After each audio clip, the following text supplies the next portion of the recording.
En este video vamos a hablar sobre varios medicamentos de tipo hormonal, vamos a hablar sobre medicamentos tipo estrógenos, andrógenos, moduladores de receptores estrogénicos, de progestágenos, y la idea es resaltar las características más importantes de cada uno de ellos. Lo primero que vamos a ver es ¿cuáles son los fundamentos teóricos de los estrógenos? Entonces, ¿para qué se utilizan los estrógenos? ¿Cuáles son sus efectos fisiológicos en el cuerpo? Tenemos el desarrollo y funcionamiento del sistema reproductor femenino, estimula la contractilidad uterina, desarrollo de las mamas, tener en cuenta que esa contractilidad uterina no me va a ayudar a tener el feto de manera adecuada.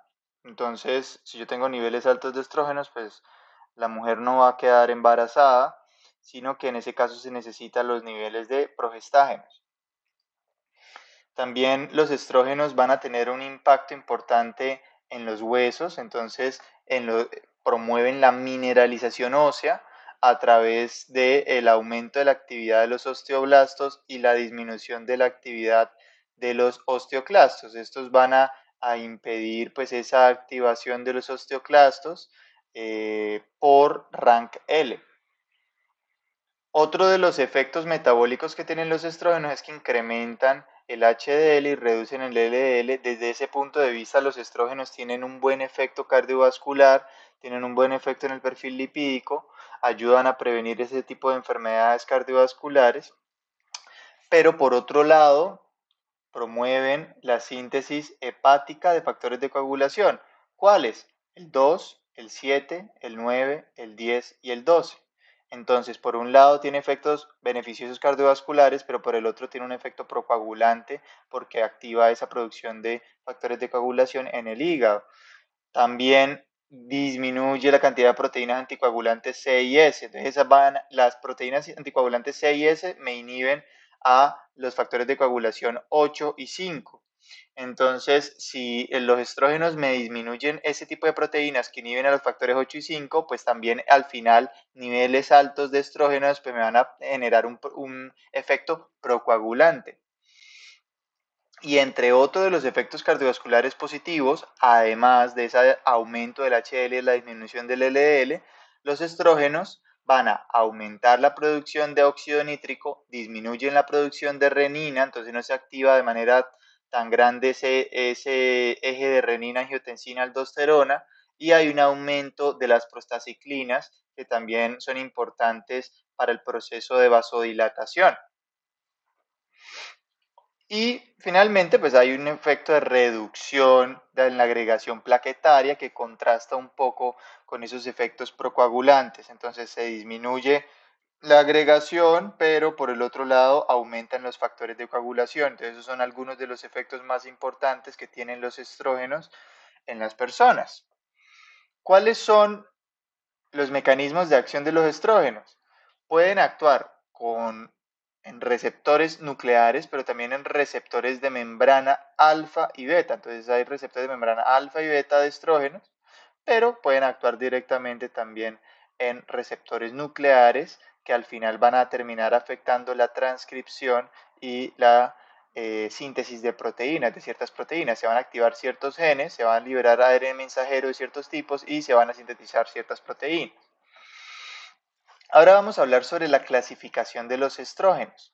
Lo primero es que toda clasificación de este tipo de hormonas pues va a ser naturales y sintéticos. Y de ahí vamos a partir de otras divisiones. Entonces, los naturales, vamos a ver estructuras básicas como el 17-beta estradiol, es decir, el estradiol va a ser uno de los más importantes, la estrona y el estriol. Estradiol, estrona y estriol. Esos van a ser los naturales.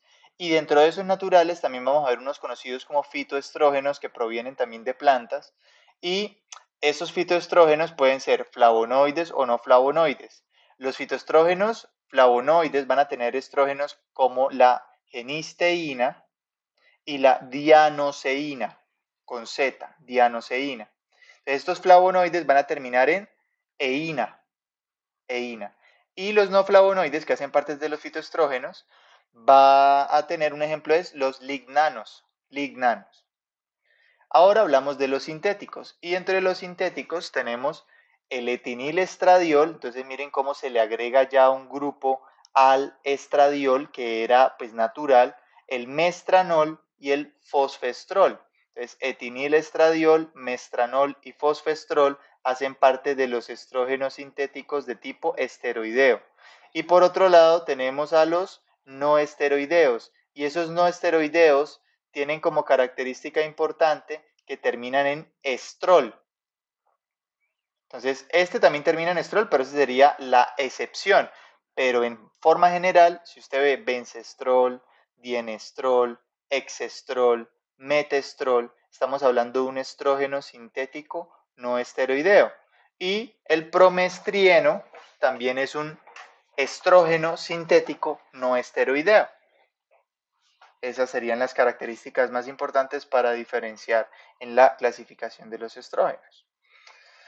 Ahora hablemos un poco sobre la farmacocinética de estos estrógenos. Tenemos que, de forma básica, los sintéticos van a tener mayor biodisponibilidad y potencia que los naturales. Entonces van a tener también una menor biotransformación hepática y además la aplicación de estos sintéticos pues, se puede dar de distintas maneras, puede ser parenteral, transdérmica, puede ser tópica, también puede ser por vía oral y aquellos estrógenos sintéticos que se aplican por vía oral se puedan como sales de ésteres. Además, la distribución de estos estrógenos va a ser a través de la albúmina, pues la albúmina es como la proteína general que transporta las hormonas y la globulina transportadora de hormonas sexuales. Los estrógenos, también importantísimo, tienen un metabolismo hepático, principalmente hepático. ¿Cuáles son los usos de los estrógenos? ¿Cuáles son las indicaciones de los estrógenos?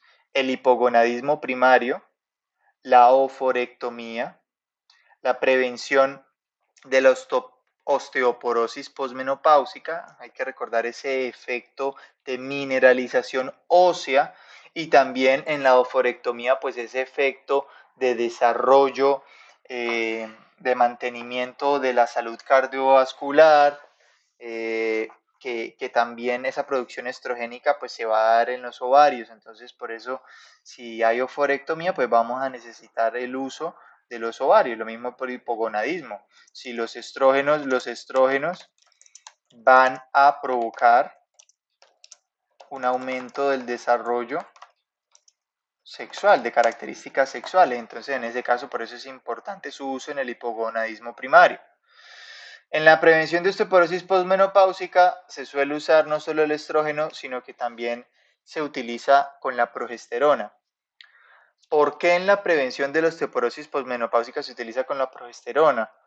Porque la progesterona puede ayudar a reducir el riesgo de cáncer endometrial. Hay un efecto secundario que tiene el aumento de los niveles de estrógenos en las mujeres y es que puede aumentar la hiperplasia endometrial y esa hiperplasia endometrial puede terminar llevando a un cáncer de endometrio. Entonces, un adenocarcinoma endometrial. Entonces, por esa razón es importante que esos tratamientos de la osteoporosis posmenopáusica se utilice estrógeno y progesterona también. Los estrógenos también se pueden utilizar para síntomas de perimenopausia y se utilizan estrógenos tipo flavonoides como la genisteína y como la dianoseína, que ya los habíamos hablado, ¿no? que son naturales, pero pues son de tipo flavonoides. Entre otros usos que se tienen para de los estrógenos, vamos a tener la endometriosis, la dismenorrea, el acné facial y en el caso del acné facial se va a utilizar con la progesterona. ¿Por qué? Porque la progesterona también puede ayudar a bloquear receptores androgénicos en la piel y ese bloqueo de receptores androgénicos va a tener un impacto en la disminución del acné. Todo uso de testosterona, de análogos de la testosterona, de andrógenos, va a tener el riesgo de producir acné. Y también los estrógenos unidos a los progestágenos se pueden utilizar en la anticoncepción hormonal. porque se mantienen, digamos, picos constantes o no picos, sino niveles constantes de esas dos hormonas y de esa manera no va a poder producirse un embarazo, porque el embarazo se va a generar ya cuando exista un pico de progesterona y disminuya el estrógeno y no pueden estar ambas elevadas al mismo tiempo, sino que la regulación hormonal se da por picos. Listo. Entonces, aquí lo que dice es que el estrógeno ayuda a estabilizar el endometrio, reduce el riesgo de sangrado irregular, ¿sí? Y el aumento, el pico estrogénico me va a inhibir, me va a suprimir la ovulación. Sin embargo, los progestágenos van a ser importantes porque ya van a espesar el moco cervical dificultando el paso de los espermatozoides. Porque cuando aumenta ya esa fase lútea, pues ya es como si se pensara que ya ha entrado los espermatozoides, ya se va a dar esa fecundación y no es necesario la entrada de más, entonces por eso van a darse sus efectos de progestágenos. Y si hay unos niveles constantes de progestágenos, pues por un lado va a suprimirse la ovulación y por el otro, pues va a aumentar el moco cervical, va a haber adelgazamiento del revestimiento endometrial y pues va a ser más difícil la implantación. Y entre otras funciones, pues va a haber terapia hormonal de la menopausia, regulación del ciclo menstrual, supresión de la lactancia posparto. Dentro de las reacciones adversas de los estrógenos tenemos importantes la hiperplasia endometrial, la hemorragia uterina disfuncional, el riesgo del carcinoma mamario, del cáncer mamario. Eso es importante por ese efecto de hiperplasia endometrial, me puede llevar luego a un carcinoma mamario, entonces eso hay que tenerlo en cuenta y por eso pues también vamos a ver que con los moduladores de los receptores de estrógenos hay algunos que pueden ayudar a evitar o a disminuir ese riesgo. Dentro de también de los efectos adversos en general de los estrógenos vamos a tener los síntomas gastrointestinales. Y no puede faltar la tromboembolia venosa. Entonces ese riesgo tromboembólico mayor pues se da por el aumento de la síntesis de factores de coagulación hepáticos, ¿no? Entonces eso es también a resaltar. Ahora vamos a hablar de los progestágenos. ¿Cuáles son los efectos clínicos de los progestágenos? Estos van a ayudar también al desarrollo de caracteres sexuales secundarios, tienen cambios endometriales, esto implica pues también en el cervix va a aumentar la producción de moco cervical, elevación de la temperatura corporal, estímulo de la secreción de las glándulas sebáceas, proliferación de los acinos de la glándula mamaria, la disminución de la contractilidad. Entonces aquí hay un contraste entre los estrógenos y los progestágenos. Por un lado, los estrógenos van a aumentar la contractilidad porque no están relacionados con el embarazo, pero los progestágenos disminuyen la contractilidad porque ya implica que puede haber un embarazo en la mujer. Entonces, pues eso ayuda a que se mantenga el feto dentro de la cavidad uterina. Los progestágenos se relacionan también con el desarrollo cerebral, muscular, óseo y estatural y aumento de la actividad de las plaquetas. Entonces, proagregante, lo mismo, a diferencia de los estrógenos. Regula el sueño y el apetito, entonces eso también es importante para esos síntomas posmenopáusicos o menopáusicos en los que hay alteración del sueño, como el insomnio. Pues al dar los progestágenos, pues esto puede ayudar a regular esto, puede ayudar a regular el sueño. Y pues en general los progestágenos también pueden relacionarse con síntomas depresivos, aumenta la producción de T4, de la tiroxina, T4, T3, digamos, en general pues los progestágenos van a tener ese efecto. Eso es un efecto que por lo menos ahora no ha sido relacionado con los estrógenos, sino específicamente con los progestágenos y también se relacionan con el incremento del tejido adiposo, como también ocurre con los progestágenos.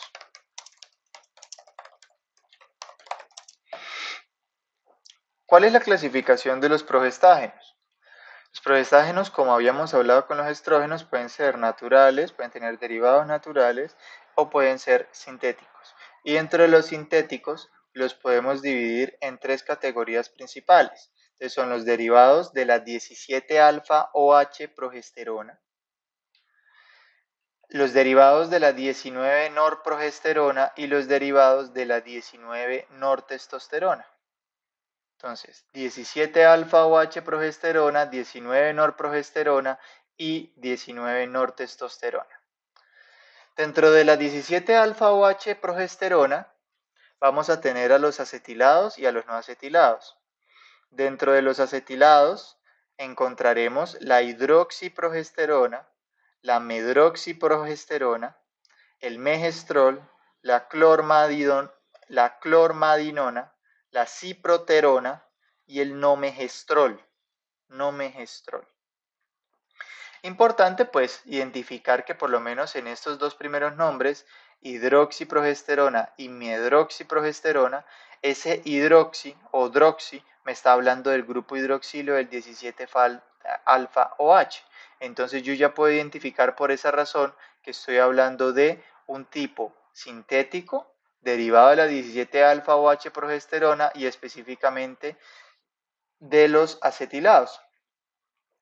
Y pues aquí de los no acetilados pues tenemos la dihidrogesterona y la medrogestona. Hablemos de los derivados de la 19-norprogesterona. Tenemos también acetilados y no acetilados. Los acetilados es el nomegestrol y la nestorona, y los no acetilados son la demegestona, primegestona, promogestona y la trimegestona.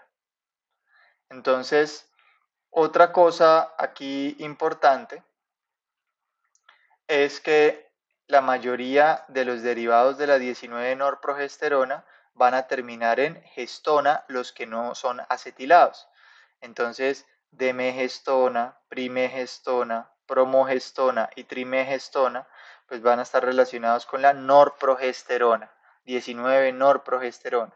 El único que termina en gestona y es de la 17-alfa-OH progesterona, pues es la medrogestona, que es no acetilado también. Entonces, tener en cuenta eso. Y de los derivados de la 19-nortestosterona, pues tenemos que tener en cuenta que son 3 generaciones. La primera generación tiene la noretisterona, norretinodrel y la nortestosterona. Segunda generación, levornogestrel, norgestrel, etinodiol, linestrenol, noretindrona y el dienogest. Y la tercera generación tenemos el desogestrel, el gestodeno, el norgestimato, el norgestromina y el etonogestrel. Importante, ese determinado en gestrel pues está relacionado con la nortestosterona y pues todo lo que termina en testosterona pues también va a estar relacionado con esta sustancia específicamente. ¿Qué mecanismos tenemos de la acción de los progestágenos? Estos pueden interactuar con receptores A y beta, o alfa y beta, o A y B. También los progestágenos pueden activar receptores nucleares a través de la proteína conocida como la adenilil ciclasa, vía adenilil ciclasa, los progestágenos. Y pues también tener en cuenta que la progesterona tiene afinidad por distintos receptores, puede tener afinidad por distintos receptores. ¿Cuáles? Los mineralocorticoides, los glucocorticoides, los de estrógenos y los de andrógenos. Entonces, no solo tiene afinidad por receptores de la progesterona, sino también por esos cuatro. ¿Cómo se divide pues esas diferencias de los efectos de los progestágenos? Pues hay algunos progestágenos que van a tener algunos efectos direccionados más hacia efectos androgénicos, entonces tienen efecto en esos tipos de receptores. Las 19-nortestosterona, hay algunos que tienen esos efectos, entonces los derivados de la 19-nortestosterona evidentemente van a tener efecto androgénico. Entonces tenemos los de primera generación, que son la norestisterona, el norretinodrel y la nortestosterona. Esos nor van a ser de primera generación y van a tener efectos androgénicos. Y el levornogestrel va a ser de segunda generación y también está derivado de esa nortestosterona y por tanto, lógicamente, va a tener efectos androgénicos. Los antiandrogénicos, los progestágenos con efecto antiandrogénico, van a ser los derivados de la 17-alfa-OH progesterona, como la ciproterona, la clormadinona y el megestrol. Ciproterona, clormadinona y megestrol van a tener esos efectos. Evidente, porque pues, son derivados directamente pues, de progesterona. Y hay una excepción clave y es que hay unos que están derivados de la 19-nortestosterona, como el dienogest, que hace parte de la segunda generación, pues también va a tener efecto antiandrogénico. Entonces es algo bastante curioso. Dienogest, efecto antiandrogénico. Y por último, pues hay un derivado de la espironolactona conocido como la drosperinona. Y la drosperinona también va a tener efecto antiandrogénico, como también lo puede tener la espironolactona. Efectos glucocorticoides. Hay un de tipo derivado de la 19-nortestosterona, que es de tercera generación, que es el gestodeno. Entonces, gestodeno de tercera generación tiene efecto glucocorticoide. Y por otro lado, pues tenemos los derivados de la 17-alfa-OH progesterona, como la ciproterona, megestrol, clormadinona y la medroxiprogesterona. Todos esos tienen efecto glucocorticoide. Entonces, lo que encontramos es que de manera general, los derivados de la 17-alfa-OH progesterona tienen efecto glucocorticoide, tienen efecto antiandrogénico y tienen efecto de,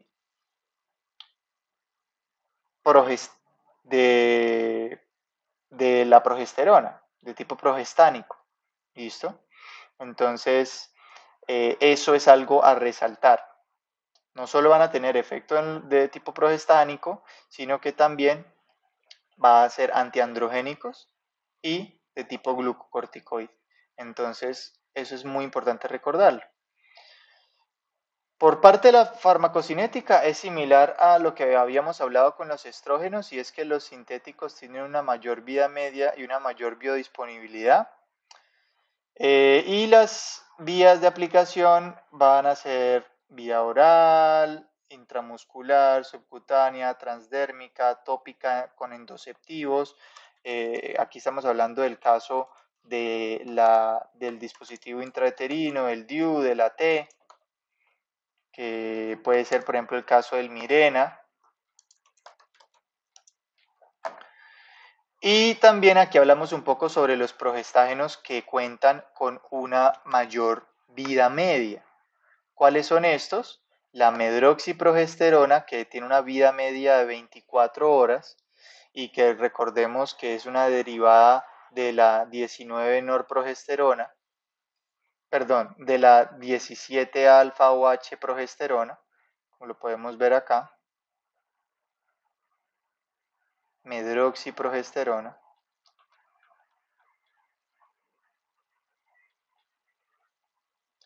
Y el norgestrel, pues tiene también, es el segundo con mayor vida media y tiene 16 horas de vida media.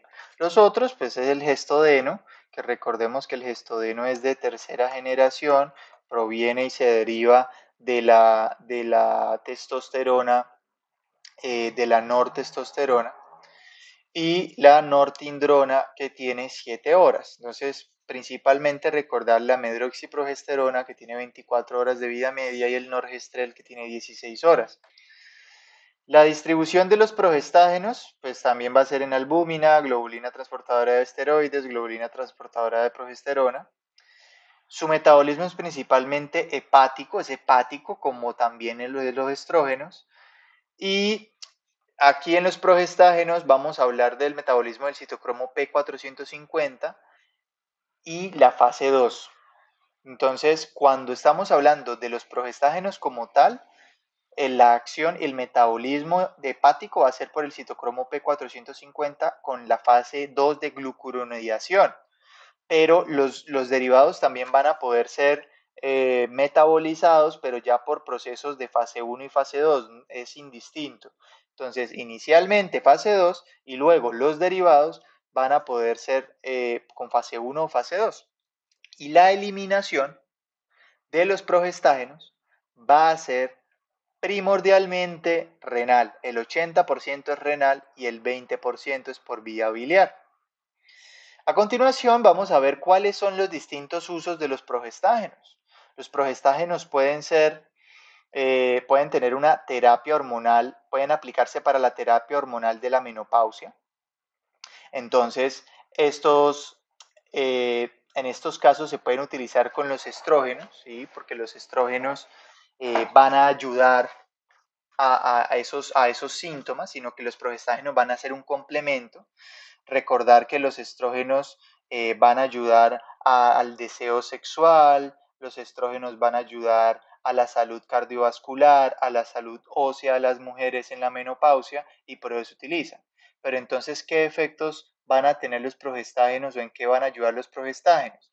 Van a ayudar en el sueño, en los síntomas depresivos, en la prevención de osteoporosis, en la disminución de riesgo cardiovascular, pero pues todos estos en general y especialmente estos van a ser más que todo en articulación con los estrógenos. Y el sueño, pues lo que se ha encontrado es que los progestágenos directamente pueden tener un efecto beneficioso en el sueño de las mujeres. También se pueden utilizar los progestágenos para la hemorragia uterina disfuncional, para la insuficiencia del cuerpo lúteo. Cuando el cuerpo lúteo no funciona adecuadamente, no produce suficiente progesterona y no se puede dar la implantación. Entonces, en esos casos, cuando se está en la fase lútea, se recomienda tomar progesterona y eso puede ayudar a que sea más fácil pues, que la mujer que tenga esa alteración pues quede embarazada. La terapia de reemplazo en falla ovárica, entonces también si no está funcionando adecuadamente los ovarios, no van a producir la progesterona, entonces se va a utilizar una suplementación con esa progesterona. Y pues va a tener otros efectos. Como habíamos dicho previamente, cuando hablábamos de los estrógenos, también se puede utilizar la progesterona como anticoncepción, pero siempre articulada con los estrógenos. Al mantener esos niveles constantes de estrógenos y progestágenos, pues vamos a tener, no va a haber un cambio y no se va a poder dar el embarazo. Estos se pueden dar por vía intramuscular, por implantes o también por el DIU, que es la misma T. Y tenemos también progestágenos derivados de la nortestosterona que nos van a ayudar a la anticoncepción. Estos se pueden utilizar también en asociación con estrógenos como anticoncepción de emergencia. Los ejemplos que tenemos de esos derivados de la nortestosterona o de la 19-nortestosterona es el levornogestrel. El levornogestrel se puede utilizar 1.5 miligramos, es decir, 2 tabletas, y esos niveles de estos derivados de la nortestosterona van a ayudar, esos efectos androgénicos, recuerden que tienen unos efectos androgénicos, pues van a ayudar a que no sea posible esa implantación del cigoto en el útero, entonces en el endometrio. Entonces en ese caso puede utilizarse dentro de las primeras 72 horas. Y también el norgestrel, pues el norgestrel va a tener un efecto, este es de segunda generación, el levornogestrel de segunda generación. Recordar que pues ese está derivado de la 19-nortestosterona. Los progestágenos se pueden utilizar para la dismenorrea, para el síndrome disfórico premenstrual, para el hiperandrogenismo. Recuerden los que tienen efecto antiandrogénico, como por ejemplo los derivados de la 17-alfa OH progesterona. Esos pueden tener ese tipo de efectos. El retardo constitucional de la pubertad también se puede darle a la niña o a la adolescente esa hormona. Y la hiperplasia endometrial. También en ese caso, para la hiperplasia endometrial, pues se puede utilizar los progestágenos. Recordar que son los estrógenos los que van a promover esa hiperplasia endometrial. Dentro de las reacciones adversas que se pueden presentar con los progestágenos, es primero la supresión de las gonadotrofinas por un sistema de retroalimentación. Si yo aumento los progestágenos en sangre, pues yo no voy a tener necesidad de liberar más NRH que se libera en el hipotálamo, y pues eso puede terminar afectando también los niveles de LH y FSH. Entonces eso también hay que tenerlo en cuenta. A largo plazo pues puede tener esos efectos, y pues los progestágenos como tal pueden disminuir líbido, pueden generar hemorragia uterina, edema, pueden tener riesgo cardiovascular. Recordar que el riesgo cardiovascular puede disminuir con los estrógenos, pero acá pues lo relacionan o en la clase lo relacionaron con riesgo cardiovascular los progestágenos. Entonces, importante lo de disminución de la libido y esa supresión de las gonadotrofinas por el sistema de retroalimentación. Ahora hablemos de tratamientos específicos con los progestágenos. Digamos que esto no se habló en clase, pero me parece que es algo importante a hacer énfasis. Entonces, para la terapia hormonal en la menopausia, que se utiliza, como habíamos dicho, progestágenos y estrógenos, lo que se puede utilizar es la medroxiprogesterona. O sea, la medroxiprogesterona es un derivado, o mejor dicho, es un derivado de la 17-alfa hidroxiprogesterona que se utiliza en muchas aplicaciones, tiene muchas aplicaciones para las mujeres relacionadas con la menopausia, posmenopausia, para el desarrollo de los órganos sexuales. O sea, hay muchos usos y lo vamos a ver a continuación. En este caso lo que se dice es, mire, usted lo puede utilizar 10 miligramos por día por 12 a 14 días al mes, en estos casos de terapia hormonal. Y pues tenemos otros, la noretindrona, drosperinona, pero pues digamos, recordemos que la medroxiprogesterona se puede utilizar para esa terapia hormonal de la menopausia, unida a los estrógenos, ¿no? Se puede utilizar también para la hemorragia uterina disfuncional. Entonces, acetato de medroxiprogesterona, miren que también se encuentra en este caso. Y lo mismo, 10 miligramos día por 10 a 14 días durante la segunda mitad del ciclo, ¿no? Entonces, en la segunda mitad del ciclo, al aumentar esos niveles de progesterona, va a disminuir esa proliferación endometrial que puede llevar ese sangrado uterino disfuncional, y eso reduce el sangrado en general. ¿Listo? Entonces miren cómo la medroxiprogesterona puede tener ese efecto. Pero también para la hemorragia uterina disfuncional se utiliza el levornogestrel. Entonces los efectos de tipo androgénico que pueden tener ese levornogestrel pueden afectar el crecimiento endometrial, disminuir su crecimiento y causar, por ejemplo, una atrofia endometrial. Entonces, esa atrofia endometrial me va a servir porque entre menos endometrio tenga crecimiento en el ciclo, pues no voy a tener tanto sangrado. Entonces, eso va a ser una gran ventaja. Tenemos la noretindrona, que pues se puede aplicar 5 miligramos día durante 10 días, 10 a 14 días al mes. Esto no considero que sea muy relevante, pues ya hablando del examen, pero pues al menos sí saber hemorragia uterina disfuncional. Bueno, ¿qué mecanismo? Acetato de medroxiprogesterona, porque va a suprimir la proliferación endometrial, y el levornogestrel, pues también por sus efectos androgénicos me va a disminuir ese crecimiento endometrial. ¿Listo? Entonces, atrofia endometrial. Insuficiencia del cuerpo lúteo, se utiliza la progesterona micronizada.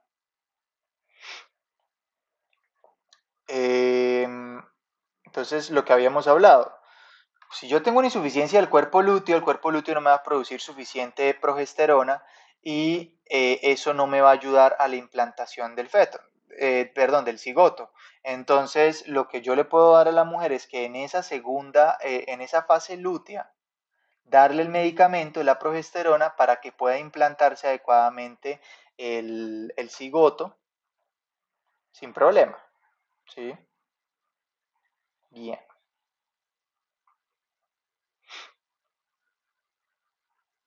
Ahora,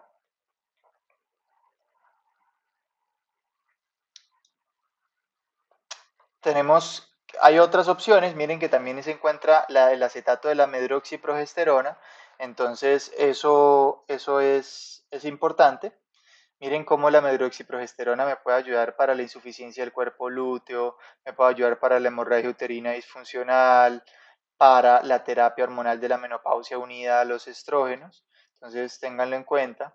Y en la terapia de reemplazo de falla ovárica también se puede utilizar la medroxiprogesterona o la progesterona micronizada.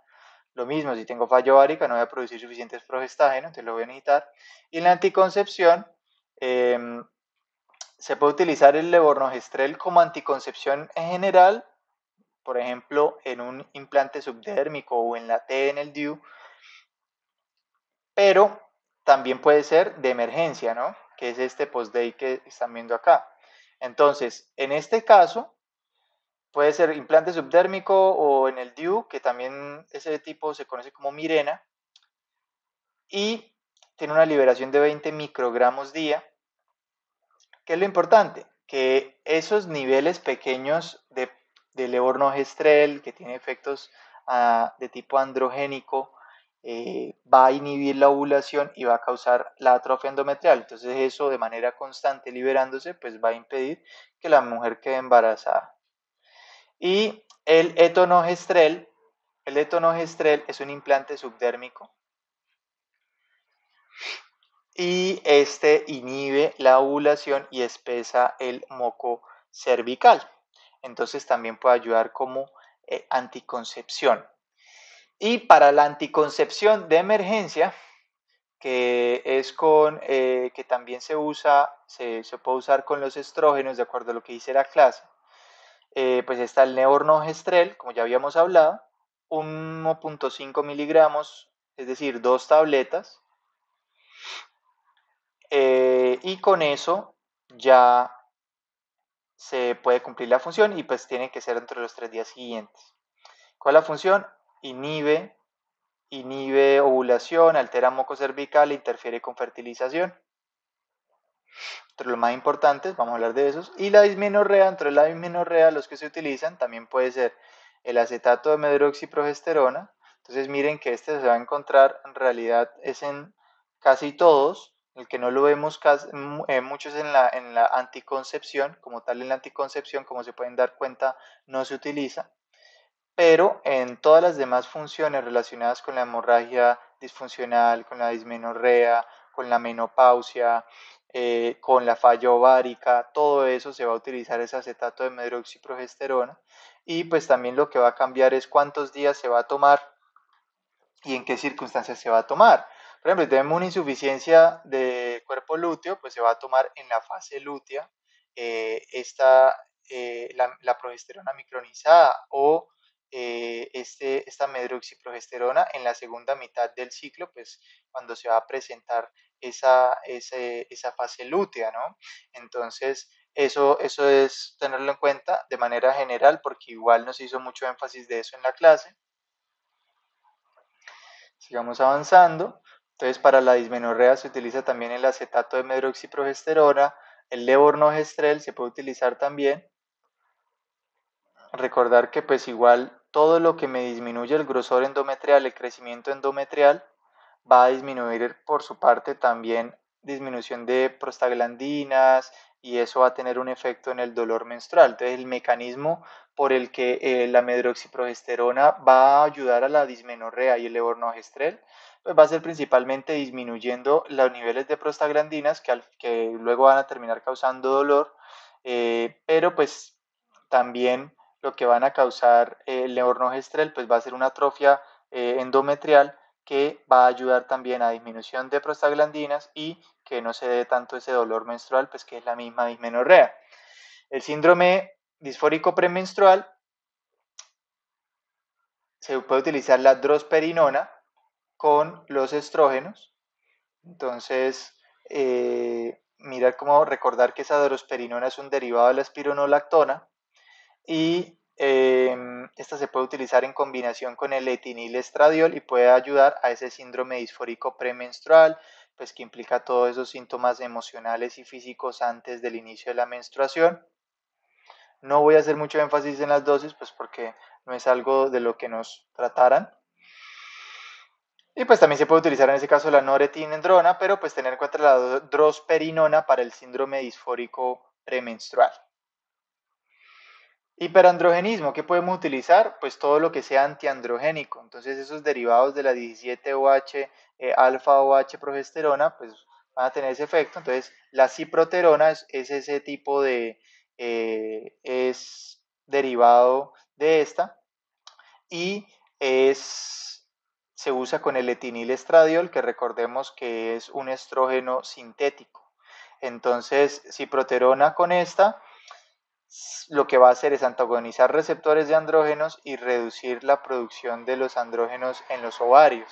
Entonces va a ayudar a que si se tienen características de tipo como acné o hirsutismo, si se toma la ciproterona, puedan disminuir estas manifestaciones. En el retardo constitucional de la pubertad se puede utilizar la progesterona micronizada o la noretindrona. Pues como sabemos, esos aumentos de los progestágenos van a ayudar al desarrollo endometrial de las niñas, o sea, ya el desarrollo como tal de los órganos sexuales, eso es lo que va a permitir, pero pues ya cuando estamos hablando de la mujer adulta y estamos tomando niveles constantes de progesterona y estrógenos, pues ya no va a haber un desarrollo en sí mismo, sino lo que va a haber es va a inhibirse las probabilidades de quedar en embarazo. Y para la hiperplasia endometrial, pues ya sabemos, la medroxiprogesterona me va a ayudar a esto cuando se toma, y también tener en cuenta el levornogestrel, ¿no? Por ese efecto de atrofia endometrial, como lo podemos ver, eso es también sumamente importante. Y pues la medroxiprogesterona, lo que decíamos, y es que por un lado, tengan en cuenta esto, es que el estrógeno me va a ayudar a la hiperplasia endometrial, o si yo tengo muchos estrógenos, se me promueve esto, pero si yo quiero disminuir esas probabilidades, pues tengo que tomar progestágenos en este caso.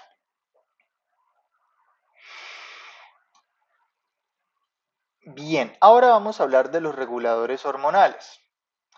Tenemos, dentro de los primeros reguladores hormonales, tenemos los moduladores selectivos de receptores estrogénicos. Estos moduladores selectivos de receptores estrogénicos, ¿por qué se llaman así? Porque en algunas regiones van a ser agonistas de ciertos receptores estrogénicos en un órgano, y en otras regiones, en otros órganos, van a tener una función antagonista. Entonces, pero son moduladores, no digo si son antagonistas o agonistas. Entonces van a interactuar con los receptores estrogénicos alfa-beta. ¿Listo? Entonces ya saben que pueden actuar con estos. Y pues hay una clasificación básica de estos reguladores. Pueden ser reguladores que por un lado son agonistas de receptores de estrógeno, ¿sí? Receptores de estrógeno, o van a tener efectos antiestrogénicos en receptores de estradiol. Entonces pueden tener efectos proestrogénicos en receptores de estrógeno o antiestrogénicos en receptores de estradiol. Dentro de este grupo vamos a tener los xifenos o ifenos, que son tamoxifeno, toremifeno, droloxifeno e idoxifeno. Entonces aquí los tenemos. ¿Listo? Y tenemos un segundo grupo que son los antagonistas sobre receptores estrogénicos. Entonces, en general, son antiestrogénicos, el fulvestrán. ¿Listo? Entonces, vamos a ver para qué los podemos utilizar.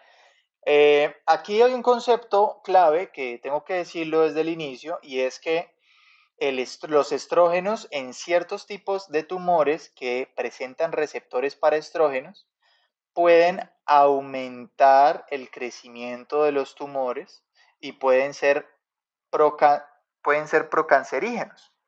Entonces, ciertos tipos de tumores pueden ser activados por el estrógeno. Bien, entonces tengan eso en cuenta por lo que vamos a ver a continuación. Vamos a hablar primero del tamoxifeno, ¿no? De los que son agonistas en receptores de estrógeno y antagonistas en receptores de estradiol. Entonces, el tamoxifeno, importante que nos tenemos que llevar, va a tener efectos antiestrogénicos en la glándula mamaria. ¿Por qué? Porque se busca evitar el cáncer mamario. Ahorita vamos a ver con las indicaciones que el tamoxifeno se utiliza para profilaxis en mujeres o prevención en mujeres que tienen alto riesgo de desarrollar cáncer mamario, pero también para prevención o del crecimiento de ya un tumor de mama, pues que ya se encuentra ahí. Entonces el tamoxifeno tiene esas dos funciones. Entonces, ¿por qué? Porque tiene efectos antiestrogénicos en los receptores de la glándula mamaria, pero tiene efectos estrogénicos en los demás receptores, entonces en el endometrio, y esto puede tener un efecto de hiperplasia endometrial que luego pues se puede relacionar con cáncer endometrial, pero principalmente hiperplasia endometrial. Esos niveles altos de estrógenos pueden ayudar a la hiperplasia endometrial. Hueso, hígado, perfil lipídico. Esto es bueno porque promueve la mineralización ósea. Entonces, esos niveles altos de estrógenos me van a ayudar en los huesos. Entonces, el que me sea antiestrogénico en la glándula mamaria y sea estrogénico en el hueso, en los receptores del hueso, produzca efectos estrogénicos, eso me va a ayudar. Lo único que no me puede ayudar es que tenga esos efectos en el endometrio. Y, importante, el tamoxifeno no tiene actividad de características androgénicas. ¿Para qué se utiliza? Lo que habíamos hablado, profilaxis en pacientes con alto riesgo de desarrollar cáncer mamario y tratamiento de cáncer mamario positivos para estrógeno. Entonces, aquellos que tienen receptores para estrógenos, se puede dar el tamoxifeno, se debe dar el tamoxifeno para ese tipo de pacientes para que no haya una proliferación porque no se activen de manera descontrolada esos receptores. ¿Qué reacciones adversas tiene el tamoxifeno? Importante ese riesgo que puede tener en el incremento del carcinoma endometrial, es hiperplasia endometrial, y pues también el riesgo de trombosis venosa profunda, se puede tener las cataratas, y pueden recordar que esa trombosis venosa profunda pues se da por el efecto estrogénico, que pues el estrógeno lo que hace es aumentar esa síntesis de factores de coagulación. Entonces, por eso es sumamente importante recordar esa reacción adversa de la trombosis venosa profunda, por ejemplo, en el tamoxifeno. Por eso, porque tiene efectos estrogénicos y uno de esos es promoción de factores procoagulantes. Por otro lado está el tamoxifeno. Perdón, el raloxifeno. Entonces estamos hablando del tamoxifeno. El raloxifeno, ¿en qué es distinto? ¿En qué se diferencia del tamoxifeno? Pues que tiene efectos antiestrogénicos en la glándula mamaria, porque estos dos medicamentos se utilizan para el carcinoma mamario positivo para estrógeno, pero tiene una ventaja, y es que no tiene efecto estrogénico en el endometrio, entonces no aumenta ese riesgo de cáncer endometrial o de hiperplasia endometrial, y eso puede tener un efecto positivo en la mujer, en ese caso. ¿Listo? Y tiene efectos estrogénicos en hueso e hígado, entonces esto va a ayudar a la mineralización, y específicamente el raloxifeno pues va a ser usado. Tiene buena acción para la mineralización ósea. Entonces, en mujeres posmenopáusicas se suele utilizar para el tratamiento de la osteoporosis. Obviamente no es la primera medida, hay que mirar los bifosfonatos, por ejemplo, como una de las primeras opciones, pero es una alternativa que se puede usar, especialmente en esas mujeres posmenopáusicas.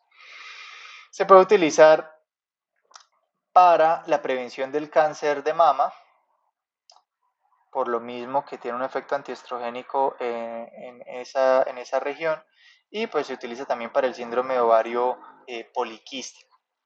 Dentro de las reacciones adversas que presentamos es enfermedad tromboembólica. Recuérdenlo mucho, todo lo que me active los estrógenos, todo lo que me aumente la actividad estrogénica va a provocar el riesgo de una enfermedad tromboembólica. No es que le vaya a dar ya un trombo, pero aumenta el riesgo de enfermedad tromboembólica, y pues también eso es importante en personas, que ya tienen riesgo de tromboembolismo. Y pues cataratas también puede causar, al igual que el tamoxifeno. Y tenemos el fulvestrant. Y el fulvestrant, como habíamos hablado, va a ser un antiestrogénico de manera generalizada, va a tener efectos antiestrogénicos generalizados. Y a diferencia del tamoxifeno y el raloxifeno, se va a utilizar ya en el cáncer, pero de tipo metastásico. Entonces, cáncer metastásico de seno con receptores hormonales para el estrógeno.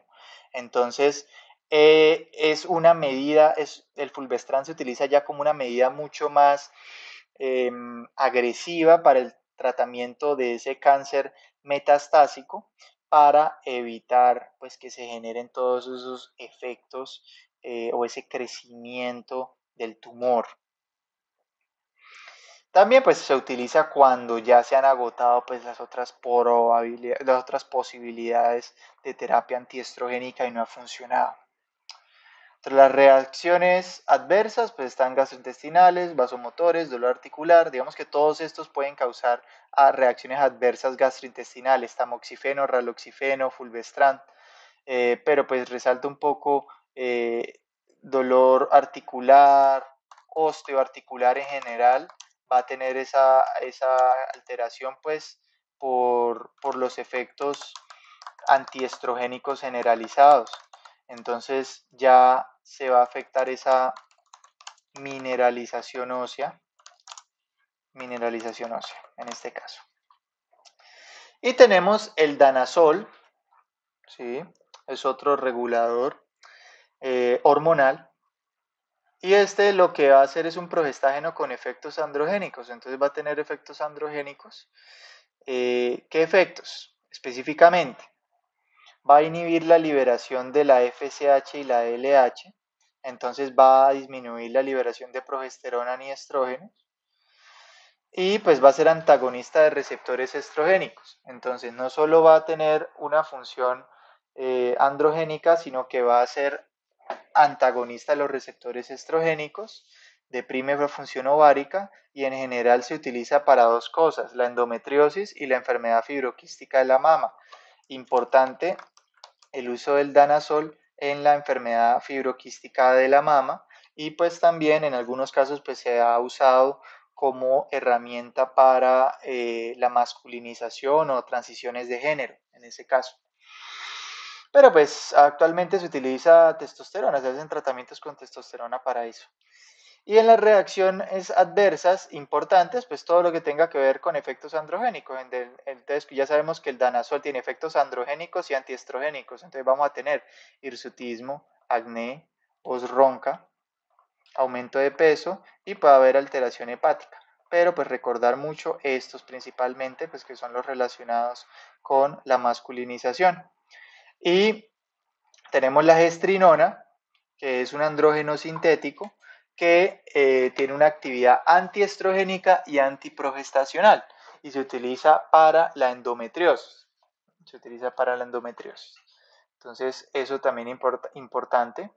Miren cómo los que son andrógenos y tienen actividad antiestrogénica, esos moduladores hormonales, esos reguladores hormonales, son usados para la endometriosis. Entonces tenemos el danazol y la gestrinona. Y la tibolona, por otro lado, tiene una actividad, es un esteroide sintético que se deriva de la 17-nortestosterona y esta tiene una actividad estrogénica selectiva a nivel óseo. Entonces protege la salud ósea. También presenta una actividad estrogénica generalizada. Tiene una reducción de los síntomas climatéricos de la perimenopausia y presenta una menor actividad progestacional y androgénica. Entonces, o tiene una mínima, digamos, tiene una mínima actividad progestacional y androgénica, pero la tiene. Entonces, eso también puede ser complementario para el tratamiento de los síntomas menopáusicos. ¿Listo? Entonces, la tibolona, que puede ayudar, tratamiento más que todo menopáusico, ¿sí? Va a tener actividad selectiva a nivel óseo, aunque lo que yo busqué adicional a la clase, pues dice que también puede tener actividad estrogénica generalizada, y pues esa actividad estrogénica es lo que va a ayudar a las mujeres menopáusicas que disminuyen sus niveles de estrógenos. Y pues para complementar un poco, para complementar esos efectos estrogénicos, pues se da también efectos progestacionales y androgénicos. Que por ejemplo, los androgénicos pueden mejorar el líbido, pueden ayudar a la sensación de fatiga, pueden ayudar la progesterona al insomnio, el estrógenos pueden ayudar a los síntomas vaginales, a los síntomas urinarios, y así digamos que pueden saber por qué es que esa tibolona va a tener efectos principalmente estrogénicos, pero también progestacionales y androgénicos. Y no aumenta riesgo de hiperplasia endometrial, pues porque principalmente se concentra a nivel óseo, puede tener efecto generalizado, pero no tiene un efecto considerable a nivel endometrial, entonces por eso no aumenta ese riesgo. Y se utiliza para reemplazo hormonal en la peri y en la posmenopausia. Entonces, esa alteración, esa disminución de los estrógenos cuando ocurre la menopausia, y que luego de eso, esos síntomas en esa disminución de estrógenos pues pueden ser tratados por la tibolona. De las reacciones adversas, pues podemos tener cefalea, edema, dermatitis seborreica, ¿sí? Hirsutismo, ¿por qué? Pues porque estamos hablando de andrógenos y puede haber disfunción hepática. Y pues tenemos también los inhibidores de la aromatasa. Entonces son tres: el anastrozol, el letrozol y el exemestano. El anastrozol termina en trozol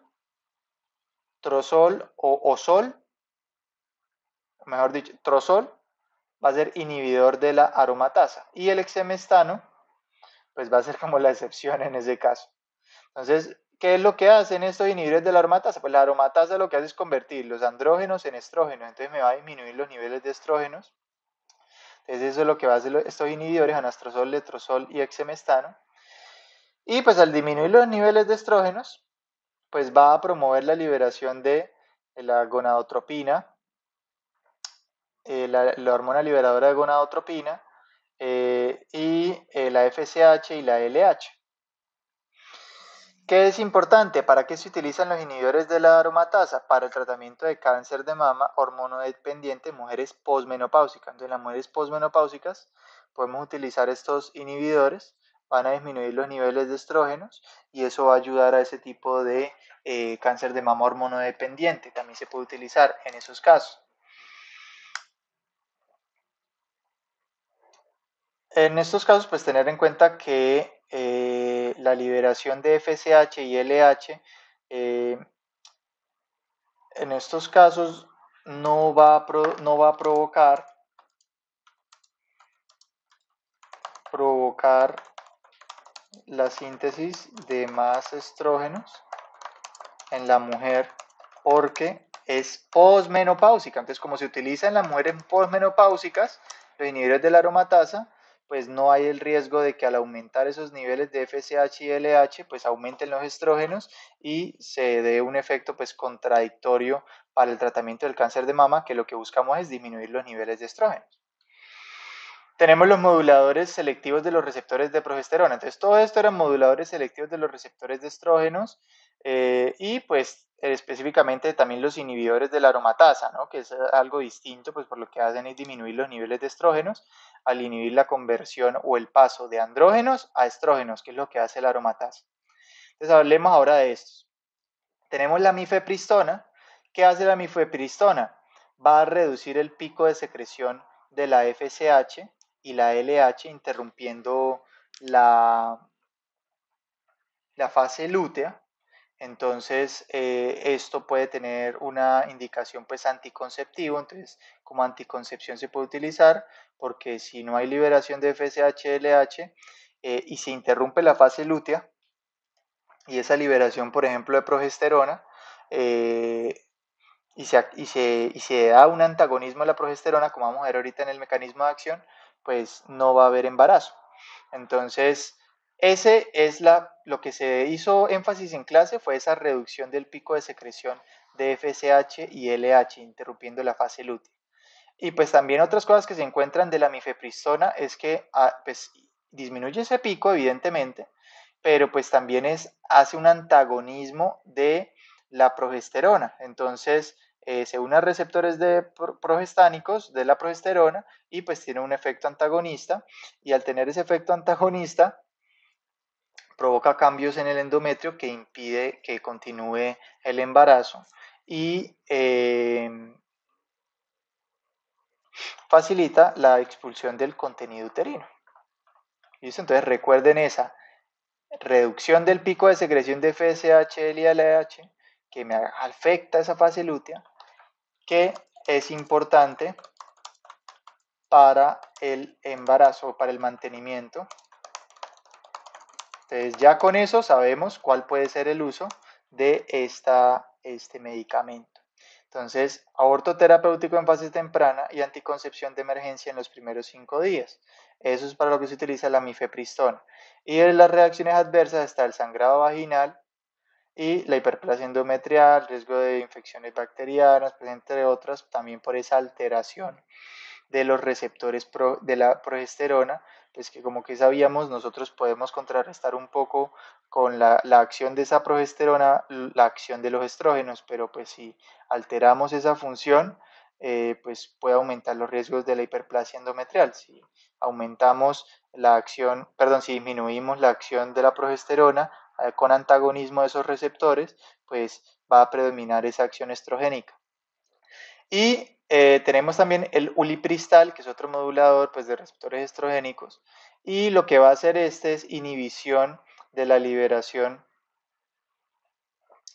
de la FSH y LH. O sea, la FSH y LH no se produce en el hipotálamo,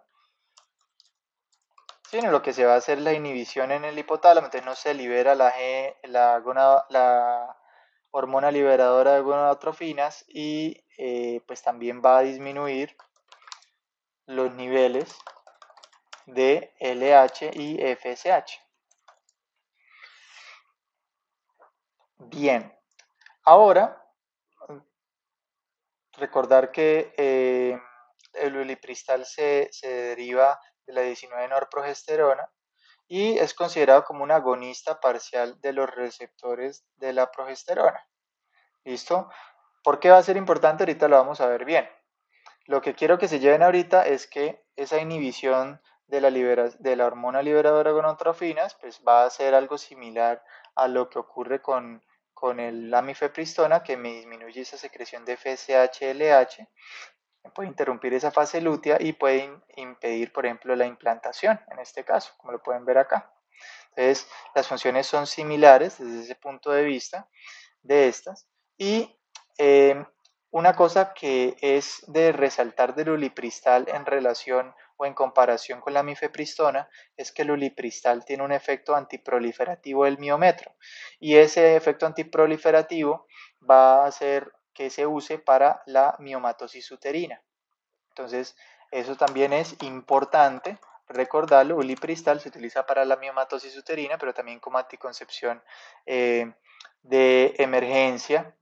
Y lo que tienen que ver es que, pues, si es un agonista parcial, es que no tiene el mismo efecto que cuando la progesterona se une. Entonces, lo que va a hacer es, va a causar efectos relacionados con la progesterona, sí, pero considerablemente menores a los que la progesterona normalmente causa.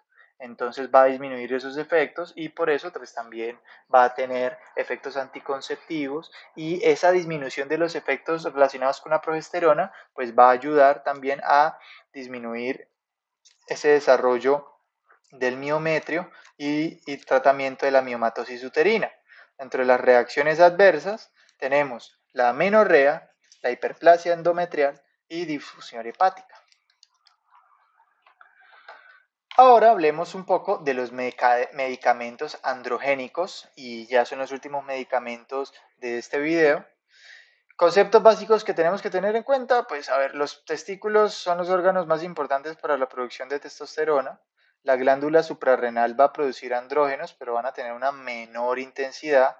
Está, por ejemplo, la dehidroepiandrosterona, y pues hay otros que pueden tener menor intensidad. Digamos, recordar que lo más importante en producción de testosterona son los testículos. Y ahora tenemos que el derivado más potente de la testosterona es la 5-alfa-dihidrotestosterona. Entonces, esto es como el centro o uno de los temas más importantes a la hora de abordar los andrógenos, y es que la enzima 5-alfa reductasa sintetiza la 5-alfa-dihidrotestosterona, que es la más potente. Entonces nosotros podemos alterar el funcionamiento de esa 5-alfa reductasa para no producir tanta 5-alfa dihidrotestosterona y pues no tener esos efectos secundarios que ahorita los vamos a ver. Entonces, ¿por qué se da mayor potencia esa 5-alfa dihidrotestosterona? Porque tiene una mayor afinidad por receptor androgénico que los otros derivados de la testosterona. Ahora, 5-alfa reductasa pues tiene dos tipos, tipo 1 y tipo 2. La tipo 1 lo vamos a encontrar en el hígado y en todas las regiones que sean no genitales, en la piel no genital. Y el tipo 2, más que todo lo relacionado con el sistema reproductor masculino, que va a ser la próstata, tejido urogenital, piel genital y las vesículas seminales. Ahí vamos a ver una mayor concentración pues de la 5-alfa reductasa. Entonces, sí es importante hacer esa diferenciación, ¿no? Entonces, más que todo lo sistema reproductor va a estar relacionado con la tipo 2 y lo demás con la tipo 1.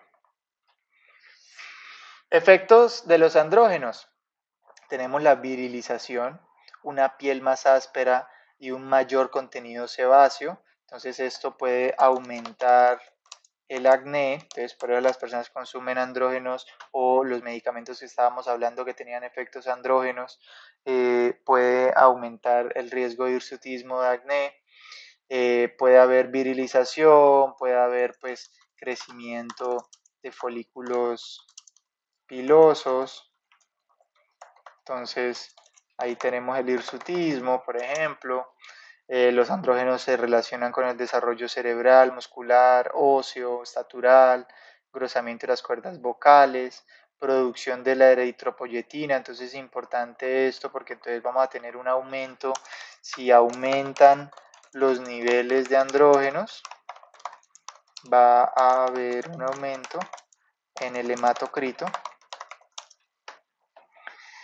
Y pues en los mecanismos de acción de estos andrógenos, pues es que pueden actuar como un ligando citoplasmático en receptores que encuentran dentro del citoplasma y en el núcleo. Y recordar que todo lo que altere el núcleo va a afectar la expresión de genes, va a afectar pues los procesos de transcripción, y al final pues ese ARN mensajero va a llegar a una ribosoma, se sintetiza la proteína y pues va a impactar en la expresión de ciertas proteínas, ¿no? en la manifestación de ciertas proteínas.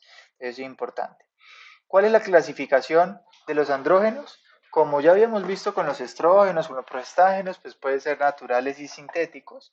Los naturales, como ya sabemos, está la testosterona, la 5-alfa dihidrotestosterona, la androstenediona y la dehidroepiandrosterona.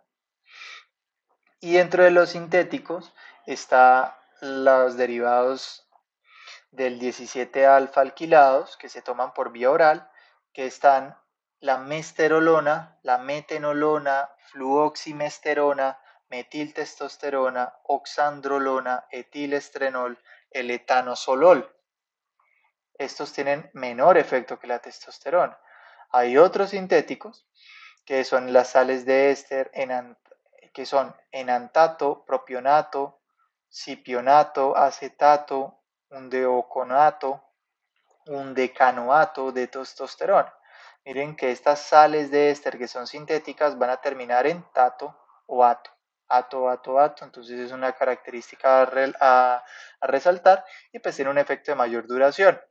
Tiene una absorción más lenta y tiene un efecto, un menor efecto de primer paso. Entonces, de esta manera nosotros, los sintéticos, pueden estar no van a tener una gran biotransformación, entonces van a ayudar que tengan un efecto más intenso, pueden tener un efecto más intenso. En la excreción va a ser renal por secreción tubular, entonces va a ser activa esa secreción. Y dentro de los sintéticos también vamos a tener sistemas de absorción transdérmica, parches de testosterona, por ejemplo, geles de testosterona, en el uso, por ejemplo, de hombres con hipogonadismo. Entonces, en hombres con hipogonadismo podemos utilizar sistemas de absorción transdérmica o geles. ¿Qué efectos anabólicos pueden tener los andrógenos? Disminución de la secreción de nitrogenados, pues esos nitrogenados me van a ayudar también un efecto anabólico, aumento de síntesis o de crecimiento proteico, aumentos de síntesis de proteínas, como lo pueden ver acá, retención de distintos minerales y oligoelementos, disminuye la cantidad de HDL y aumenta la LDL, entonces tiene efectos adversos desde el punto de vista cardiovascular. Entonces, por esa, pues hay que compararla con los estrógenos, que tiene un aumento del HDL y una disminución de la LDL. Entonces, es un contraste importante entre los andrógenos y los estrógenos. Estimula la síntesis de factor C, que pues es anticoagulante, ¿no? Entonces, eso por un lado. Y pues aquí habla un poco en la clase sobre la proporción de los efectos anabolizantes. Tener en cuenta pues los que más tienen efecto anabolizante es el estanosolol, que tiene de 1 de 30 en comparación con la testosterona. Se toma por vía oral. La nandrolona, que es 1 sobre 10, se da por vía intramuscular. La oxandrolona, 1 sobre 10. Oximetolona, 1 sobre 10. Entonces, estanosolol y las olonas, nandrolona, oxandrolona y oximetolona, van a ayudar a van a aumentar considerablemente ese efecto anabolizante. Pero algunos que no tanto, es la metnolona, enantato, van a tener un efecto pues bastante bajo pues en comparación con los otros, ¿no? Usos clínicos, tenemos que se utiliza la testosterona, los andrógenos, los derivados de la testosterona para el hipogonadismo, para el crecimiento, estímulo de la eritropoyesis, fertilidad por oligospermia, endometriosis, anabolismo proteico y episodios de angioedema. Las reacciones adversas, pues ya sabemos que puede causar virilización, pues eso es adverso para la mujer que no quiera verse masculina, puede tener masculinización del feto femenino, supresión de gonadotrofinas, la ginecomastia, eso es algo común en las personas que se dopan con testosterona, se ve ginecomastia en esos deportistas, por ejemplo, posteriormente, entonces hay un crecimiento de la mama que es anormal en un hombre, puede haber hemorragia uterina disfuncional, disminución del crecimiento, oligospermia, de forma contradictoria en algunos casos cuando se aumentan esos niveles de testosterona y luego se suspenden, pues puede haber un efecto de rebote donde todo, pues se puede causar esa ginecomastia, se puede causar esa oligospermia. Esos aumentos de los niveles de testosterona pueden causar la hiperplasia prostática, entonces por eso en los tratamientos se busca disminuir los niveles de testosterona, por ejemplo, atacando a la 5-alfa reductasa. Puede haber edema, disfunción hepática, pérdida de cabello y acné, importante también en las personas que utilizan suplementos de testosterona, va a ver que se le empieza a caer el cabello, que empieza a tener mucho acné, obviamente hay algunos que responden de maneras distintas, pero esto es característico, entonces importante, y puede haber un aumento de la presión arterial y un aumento del hematocrito por la eritropoyesis, por el aumento de la eritropoyesis. ¿Cuáles son los 5 mecanismos importantes a la hora de hablar de los andrógenos? Entonces, vamos a tener primero los antagonistas competitivos de los receptores androgénicos, los inhibidores de la 5-alfa reductasa, lo habíamos hablado previamente, los que se unen y tenemos tanto los antagonistas competitivos de receptores androgénicos unidos a los inhibidores de la 5-alfa reductasa, los que inhiben la síntesis de la testosterona como tal y la disminución de la liberación de la FSH-LH. Entonces, aquí tenemos los antagonistas competitivos de los receptores androgénicos que pueden ser de tipo esteroideos o no esteroideos. Los esteroideos tenemos al acetato de la ciproterona que inhibe la secreción de la LH. ¿Para qué se utiliza esto? Para el carcinoma de próstata, para anticoncepción y para el hirsutismo. Entonces, ese es una función, pero entonces importante para el carcinoma de próstata. Mecanismo, inhibir la secreción de la hormona luteinizante, la LH. ¿Cuáles son las reacciones adversas de ese acetato de ciproterona? Disminuye el líbido, reducción de espermatogénesis, infertilidad, ginecomastia y amenorrea. Y pues recuerden principalmente pues esa reducción de la espermatogénesis porque esa LH pues va a actuar también en los testículos. Entonces por eso se va a dar esos efectos, va a haber infertilidad, vemos que va a haber en general unos efectos antiandrogénicos desde ese punto de vista, ¿no? Entonces, ¿por qué? Porque son antagonistas competitivos, entonces van a causar efectos contrarios. Entonces, va a haber un antagonismo de los receptores androgénicos. Entonces, por eso se va a utilizar, por ejemplo, para el carcinoma, pero pues obviamente es mucho más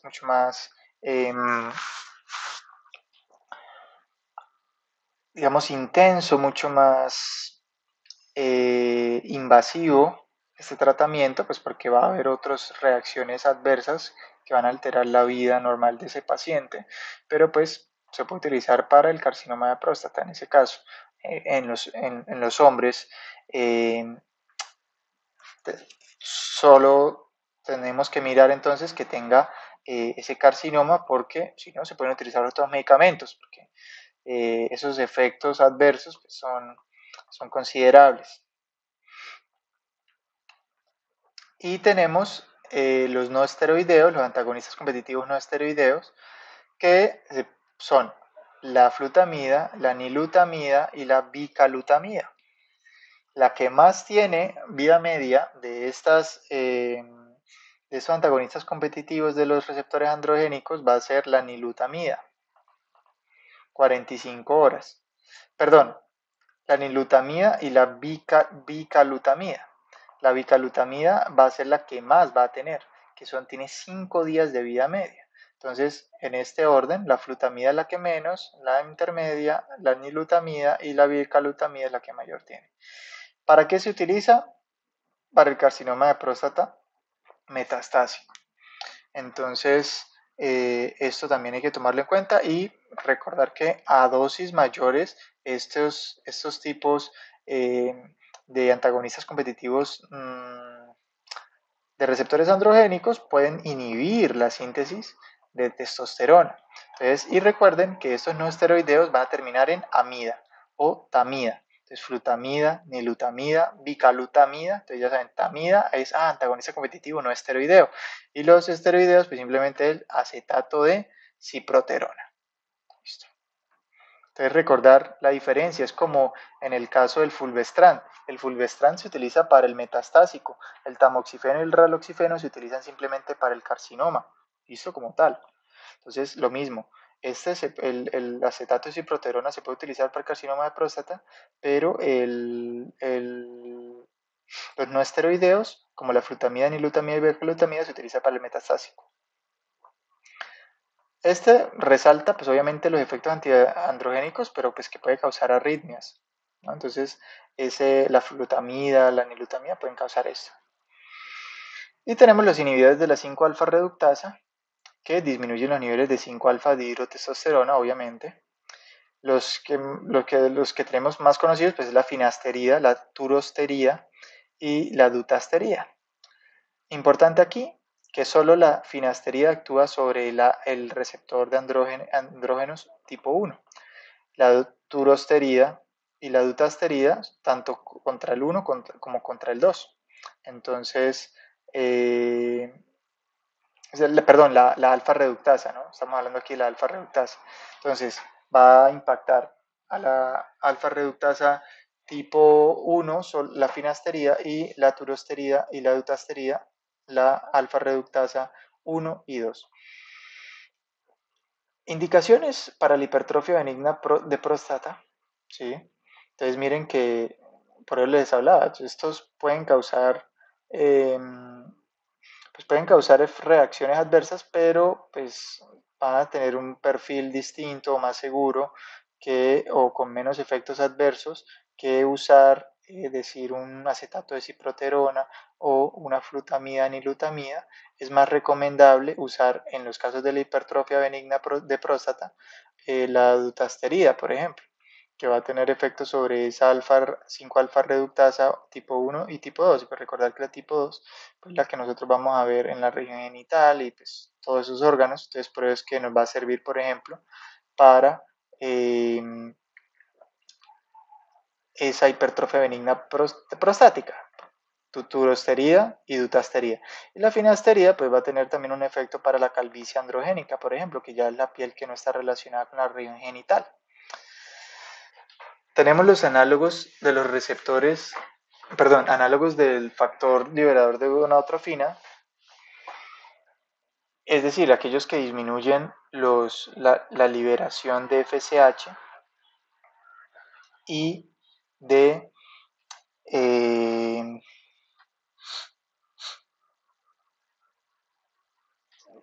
que estos aumentan la liberación de FSH y LH. Y lo que hacen estos en general es, al aumentar esos niveles de manera muy grande de FSH y LH, producen una desensibilización de los receptores y por esa razón pues no van a tener una acción adecuada.